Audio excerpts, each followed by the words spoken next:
আমরা একটা জিনিস সবাই জানি এবং বিশ্বাস করি যে সফল মানুষের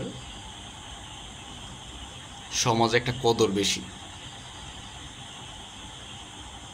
সফলতার আবার বিভিন্ন পার্ট আছে। আপনি কিভাবে কোথা থেকে সফল হয়েছেন এইটা তেমন কেউ আর খুঁজে না।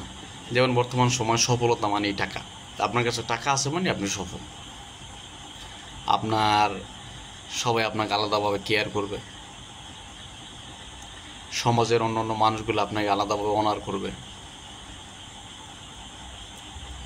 গ্রামের বেকার কিছু ছেলে ফেলে আছে আপনার পিছনে পিছনে ঘুরবে। আপনার পার্সোনাল কার থাকলে তখন সমাজের মানুষগুলো আলাদাভাবে আপনার দিকে তাকাবে। এই যে বিষয়গুলি, এগুলা কি সফলতার মেইন চাবিকাঠি? আমরা আসলে যে সফল হয়েছে না তাকে জাস্টিফাই করতে পারি, না সে কীভাবে সফল হয়েছে সেটা আমরা খেয়াল করি।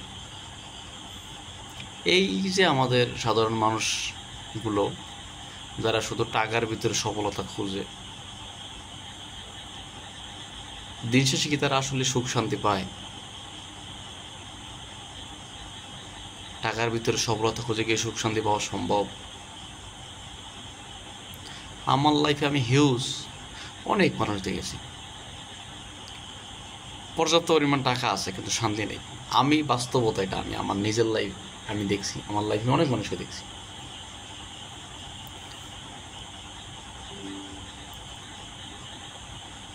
টাকা পয়সা নাই, সুখ শান্তি আছে, অনেক সুখ শান্তি আছে। সুখ আসলে এমন একটা জিনিস যেটা আপনি কোনো কিছু দিয়েই কল্পনা করতে পারবেন না, মানে কোনো কিছু দিয়ে পরিমাপ করতে পারবেন না।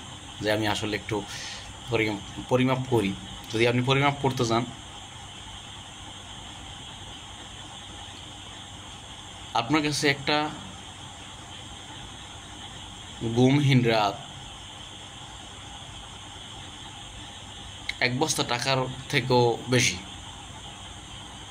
আপনি চেষ্টা করতেছেন কিন্তু ঘুমাতে পারতেছেন না, বিভিন্ন টেনশন, তারপরে ফিজিক্যাল কন্ডিশন ভালো না, মেন্টালি প্রিপেয়ার্ড না, ঘুম আসতেছে না, বিভিন্ন সমস্যা। আপনাকে যদি টাকার বেডের উপরেও রাখা হয়, আপনাকে ঘুম আসবে? This is mental peace.